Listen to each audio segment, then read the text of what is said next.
Welcome back to the Hess Project. I'm John Odalaza, and we're going to get into The Falcon and the Winter Soldier spoiler-free review for the entire show as a whole. We're going to get into the spoilers for the final episode in another video, so stay tuned, guys. This is the second series to come out of Marvel Studios as a part of their Phase 4 lineup, coming right off of WandaVision that had about 9 episodes, and a few of them were about 30 minutes long, some of them inch towards 50 minutes. All of these range between 49 to an hour. This series was only 6 episodes long, and while some people might think that that's not enough, or some other people might think, oh, that's perfectly fine, I was kind of like in the middle of the road. I kind of wanted more for certain things, and other things I didn't really need more of. Carly Morgenthau and the Flag Smashers, for an example, they're interesting, but I just don't feel like the show did enough with them for me to care about them at any point in time. They're all about wanting to change the world, one people, you know, all that jazz, but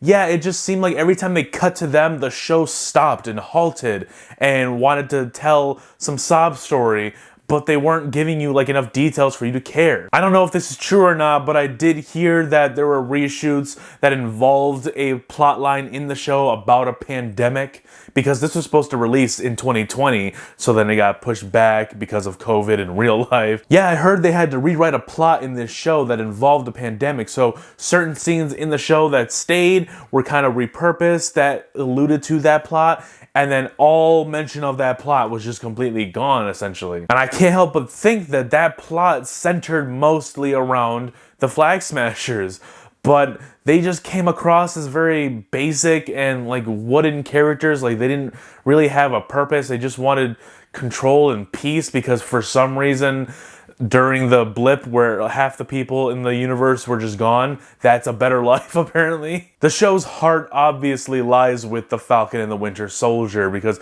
they carry the most emotion in their journeys throughout this 6-part series. And I did enjoy where these two characters ended up in this last episode. Sam's journey, of course, had the most emotion in it because it introduced racial issues in the show, in the Marvel Universe, like we've never seen before. He's dealing with Isaiah Bradley, like just suddenly existing in his mind because he never heard of them. And really nobody ever heard of him. Winter Soldier, Bucky was the only one who had because he fought him when he was a hero back in the day. Throughout the show, Sam feels doubt that he could ever live up to the mantle of Captain America or even a Steve Rogers.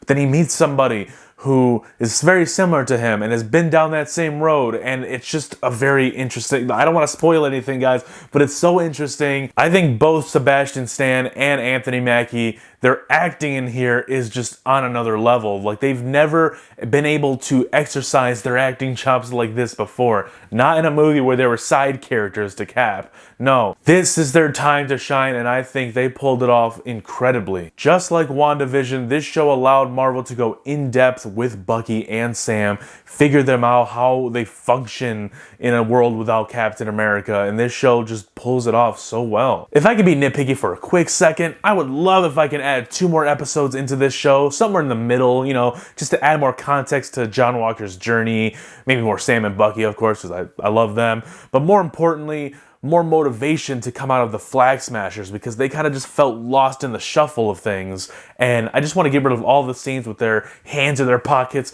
their hoods over their heads. They're just sitting around like, they can't stop us. It ends tonight. Overall, I thought the show was a lot of fun. The story touched on a lot of very impactful and emotional themes that I was not expecting the show to bring. But it did. The integration of the Winter Soldier and the Civil War soundtracks by Henry Jackman in this show, just so good.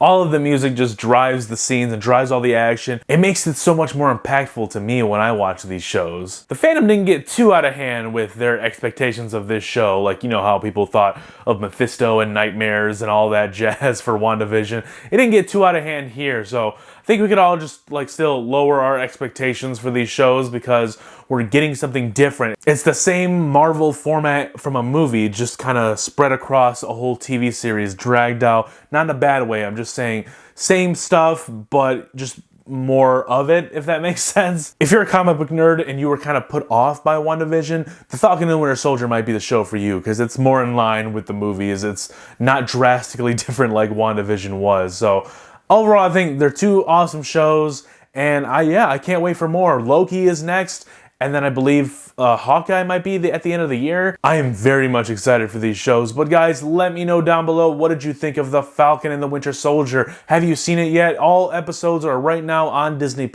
All 6 of them. It's about 4 hours or so collectively, so you can just binge that in one day, really. Make sure to leave a like, subscribe to the channel if you're new, and be sure to stick around, guys, because I'm going to be covering Mortal Kombat. Just finished watching it before I did this review, so you might want to stick around, guys. I don't know if it's going to be up before or after. I don't know. Who knows? But stick around the channel, everyone, because there's always more to come.